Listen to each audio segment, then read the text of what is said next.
اگر مجھے مطلب اختیار ملتا کہ پارٹی کو کس طرح چلانا ہے تو میں تو ذاتی طور پہ یہ کہتا کہ جتنے بھی روپوش لیڈرز ہیں میرا فیصلہ تو یہ ہوتا ان کو کہتا کہ باہر آؤ. مجھے اس کو جو ہے اٹھا کے اس کے سامان کو پٹک دینا چاہیے تھا ٹرک میں. یہ اس قابل ہی نہیں تھا جو احترام اعتزاز نے دیا. اعتزاز صاحب سے پوچھے نا وہ اس کے بارے میں کیا کہتا ہے. چیف جسٹس نہیں کوئی بھی ہو اگر آپ کی ذات کے ساتھ بلا اختیار کوئی حرکت کرتا ہے تو یہ معنی ہی نہیں رکھتا ہے کہ سامنے بیٹھنے والا شخص یا بدنیتی کرنے والا شخص کون ہے. بندیال صاحب جو ہیں وہ اپنے فیصلوں پہ عمل درآمد نہ کروا کر جوڈیشری کو جو ہیں وہ کافی کمزور کر گئے ہیں. پارٹی کے فیصلے اگر آپ کو کرنے پڑے تو پالیسی کو کس طرح سے لے کر چلیں گے؟ کیا چیزیں آپ خود سے ایسی کریں گے جس سے مزید بہتری آ سکے، یا آپ پالیسی اگر لے کے چلیں فیصلے کا اختیار ملے پارٹی میں؟ تو یہ فیصلے کا اختیار تو خان نے کور کمیٹی کو دیا ہوا ہے جی. لیکن اگر آپ کا سوال یہ ہے کہ اگر مجھے مطلب اختیار ملتا کہ پارٹی کو کس طرح چلانا ہے تو میں تو ذاتی طور پہ یہ کہتا کہ جتنے بھی روپوش لیڈرز ہیں میرا فیصلہ تو یہ ہوتا ان کو کہتا کہ باہر آؤ. پکڑے جاتے پھر تو بے شک پکڑے جاتے تو ہم چھڑا بھی تو رہے ہیں.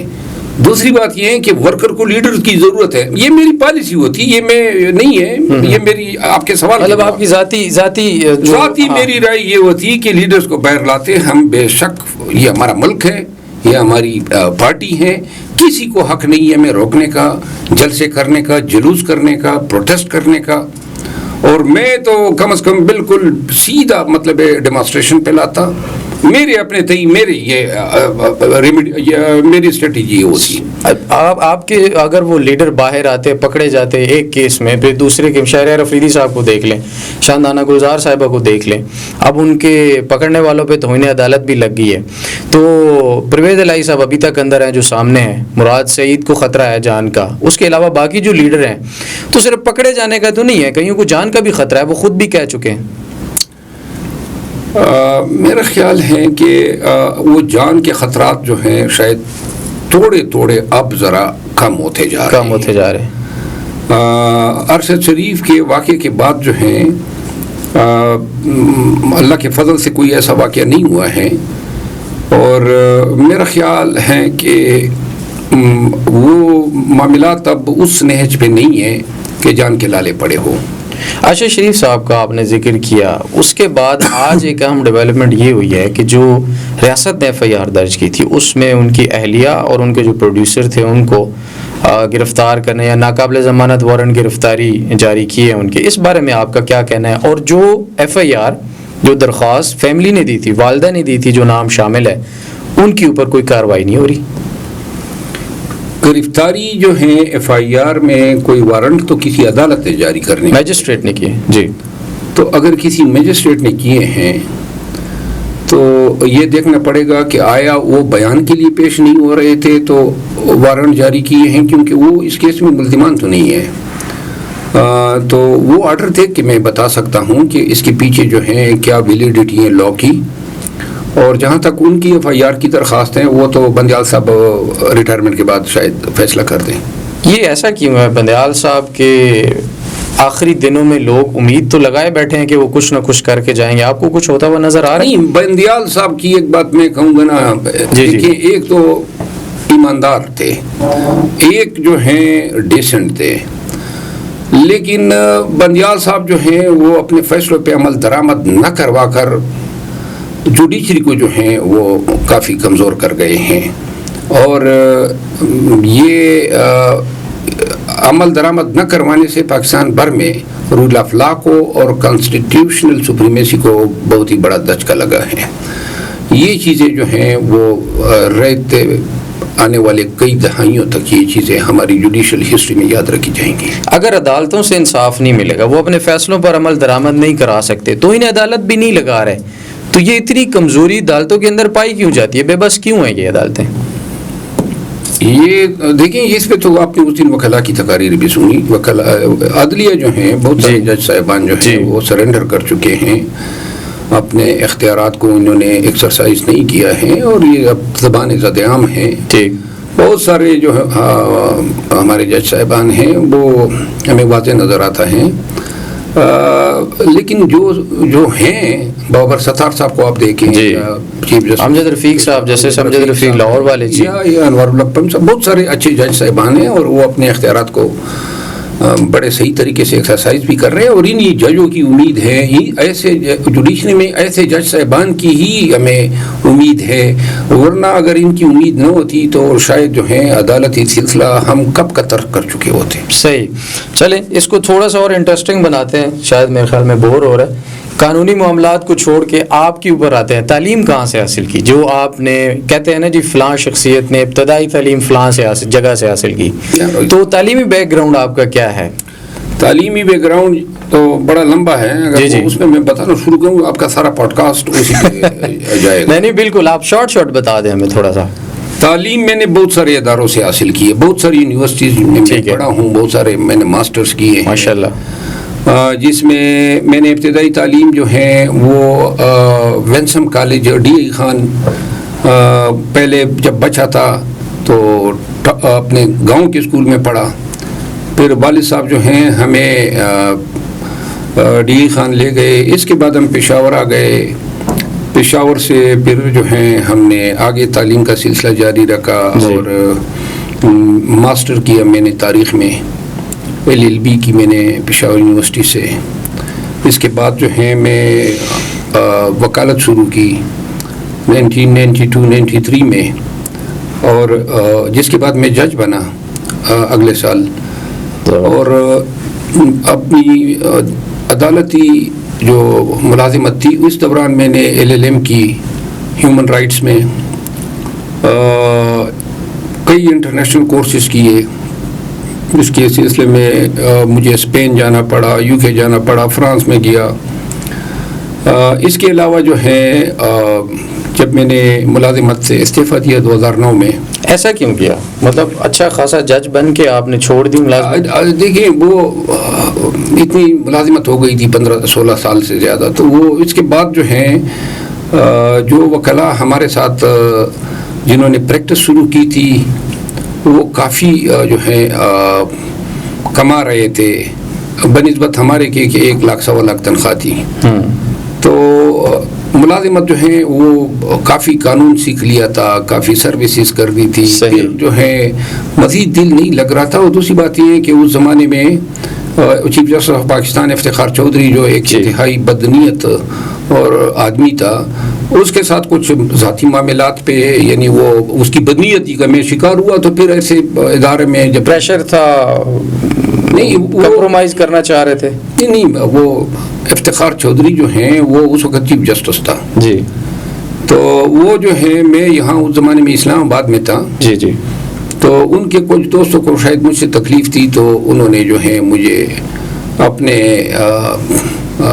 اس کا نشانہ بنایا اپنی بدنیتی کا. تو جس سے تنگ آ کے میں نے پھر ملازمت میں سے استعفیٰ دیا. استعفے میں میں نے لکھا، اچھا، اس کی وہ تمام بدنیت ہی لکھوائی. اچھا. اور جس کے بعد جو ہے افتخار چودھری جو ہے اس کے اور میرا جو ہے باب ابھی تک بند نہیں ہوا ہے. اچھا. پھر وکیل بن کے پھر میں گیا UK، وہاں سے میں نے پھر تعلیم حاصل کی.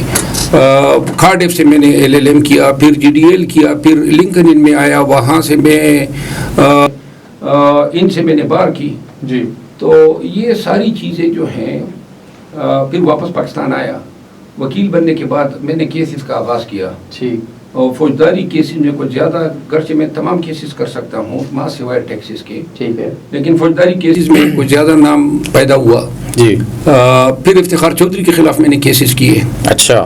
تو یوں جو ہے اپنی وکالت شروع کرنے کے 2 سال کے بعد جو ہے اسلام آباد میں پھر میں ہر ایک اہم مقدمے میں پھر وکیل جو ہے مجھے لوگوں نے رکھنا شروع کیا. چیف جسٹس کے ساتھ ڈائریکٹ آپ نے کیا ایسا معاملہ ہوا کہ چیف جسٹس نہیں کوئی بھی ہو، اگر آپ کی ذات کے ساتھ بلا اختیار کوئی حرکت کرتا ہے تو یہ معنی ہی نہیں رکھتا ہے کہ سامنے بیٹھنے والا شخص یا بدنیتی کرنے والا شخص کون ہے. تو پھر جو ہے چیف یہ افتخار چودھری یہ تو ایک مطلب ایک سیاہ باب ہے ہماری عدالتی تاریخ کا. اچھا. بدبختی ہے اس وکیلوں نے بڑی جنگ لڑی ہے ان کے لیے، آپ کہتے ہیں کہ وہ بالکل ہی سیاہ باب ہے. اس جنگ میں بھی ایک حصہ تھا. حکومت نے مجھے ہدایات دی تھی کہ افتخار چودھری کو گھر سے نکالو. اچھا. اور میں اگر چاہتا تھا تو میں اس کو نکال سکتا تھا اور میں ڈرنے والا بھی نہیں تھا, لیکن چونکہ میری ہمدردی عدلیہ کے ساتھ تھی, میں عدلیہ کا حصہ تھا, تو میں نے اس حکم سے انکار کیا. اچھا. اور میں نے اس کو نہیں نکالا. آج مجھے افسوس ہوتا ہے کہ مجھے اس کو جو ہے اٹھا کے اس کے سامان کو پٹک دینا چاہیے تھا ٹرک میں. یہ اس قابل ہی نہیں تھا جو احترام اعتزاز احسن نے دیا. اعتزاز سب سے پوچھے نا وہ اس کے بارے میں کیا کہتا ہے, وکیلوں سے پوچھے نا. اس نے تو عدلیہ جو ہے عدالتی اقدار, جج کے منصب, اس کی اتنی توہین کی اپنے عمل سے. یہ جو جس طرح چیف جسٹس رہا, پھر اس نے اپنے دوست کپائے, لوگوں کو جج بنایا, اور اپنی ہی تو افتخار چودھری ایک سیاہ چیپٹر ہیں. پھر اس نے جو ہے اپنے لیے, یہ ایسا آدمی تھا کہ جب یہ ایئرپورٹ جایا کرتا تھا چیف جسٹس ہونے کے دوران, تو اس نے اپنے گارڈ کو کہا تھا کہ سب نے بلیک ماسک اپنے چہرے پہ ڈالنے ہیں. ایک ٹیرر پیدا ہوتا تھا, بچے ہوتے تھے ایئرپورٹ پہ ڈر جاتے تھے کہ یہ کون آ گیا. تو یہ بیسیکلی چاہتا یہ تھا کہ میں کوئی ملک کا سب سے اہم شخصیت مجھے تصور کیا جائے, پاور کا نشہ, پاور کا, پروٹوکول کا, یہ شہرت کا. ہر وقت میڈیا کے لیے خبریں بنایا کرتا تھا. تو وہ ایک جو ہے اس کا دور. پھر اس کے بعد اس نے ریٹائرمنٹ ہونے کے بعد شوکت عزیز صدیقی صاحب جو ان کا لگایا ہوئے ایک جج تھا, اس کے ذریعے اس نے اپنے لیے بلٹ پروف گاڑی لے لی, کمانڈوز لے لیے. تو وہ ہم نے چیلنج کیے. پیٹرول اس نے 45 لاکھ کا ہے, وہ بھی میں نے چیلنج کیے. تو یہ پھر ہم اس کے پیچھے پڑ گئے, اور وہ بار نے ان کو انوائٹ کیا. اچھا. کہ یہ آئے گا تو خطاب کرے گا. میں نے کہا آئے گا تو انڈوں سے میں اس کا استقبال کروں گا. تو شکر ہے وہ آئے ہی نہیں. پبلک اپیرنس تو نہیں ہوتی ان کے, جب سے گئے ہیں بس وہ غائب ہی ہو گئے ہیں. وہ منہ دکھانے کے قابل ہی نہیں ہے. کسی کو کیا اپیرنس کرے گا, کون سا کارنامہ ہے اور کون سا گندا کام نہیں ہے جو اس نے کیا نہیں ہے. آپ کافی غصے میں لگتے ہیں ان کے بارے میں. بس جب بھی یاد رکھیں, جب بھی وہ کسی تقریب میں آیا نا, تو میں ضرور کوشش کروں گا کہ اس کا انڈے سے استقبال کروں. نہیں, اتنا کیا آپ کے ساتھ انہوں نے برا کیا؟ ہم ذاتیات رہے نا, ذاتی طور پہ. اس کی وجہ سے اس نے مجھے مجبور کیا, جس کی وجہ سے مجھے اپنی 16 سال جو ہے عدالتی ملازمت کو خیر آباد کہنا پڑا. اور خواہ مخواہ نہ میں اس کو جانتا تھا, نہ اس سے میرا کوئی تعلق تھا, نہ کوئی وجہ شیئر کرنا پسند کریں گے. آخر اتنی ذاتی وجہ کیا بنی کہ آپ کا اتنا بڑا پھٹا؟ وہ آپ صحافیوں کی سیاست کی وجہ سے میں اس کا نشانہ چلیں اس کو یہیں پہ خیر اس چیپٹر کو رہنے دیتے ہیں. ہوا کی ہمیشہ آپ الٹی سمت چلتے ہیں, ایسے لگتا ہے. جب وقت تھا پی ٹی ایم کے اوپر آپ ان کے ساتھ کھڑے تھے, پھر فضل الرحمان صاحب کے ساتھ بھی آپ نے وکالت کے فرائض ان کے لیے بھی انجام دیے. اب پی ٹی آئی کے اوپر سختی کا دور ہے, آپ پھر ہوا کے طاقت کے الٹے رخ پہ چل رہے ہیں. یہ بچپن سے ہی آپ کے اندر ہے یا انقلابی یا سچ, یا کون سا جذبہ ہے جو آپ کو اتنی ہمت دیتا ہے کھڑے ہونے کے لیے؟ دیکھیں یہ بڑا مشکل دور ہے. یہ وکلا جو ہے نا جی, یہ ہمارا پیشہ جو ہے جی, یہ بیسیکلی بنیادی جو مقصد ہے نا جی, وہ کاز جو ہیں وہ یہی ہے مظلوم کے ساتھ کھڑا ہونا. اور یہ بارز کی ڈیوٹی ہے. صحیح. بار ایسوسی ایشن کی ملک بھر میں اور دنیا بھر میں. جی. تو دوسری بات یہ ہے کہ خیبر پختونخوا سے جو سیاستدان ہیں بہت ساری وجوہات کی بنیاد پہ, بالخصوص جو ہیں نسلی اور لسانی بنیادوں پہ ان کو اسلام آباد میں یا اور بہت سی جگہوں پہ کوئی صحیح ٹریٹمنٹ نہیں دی جاتی ہے.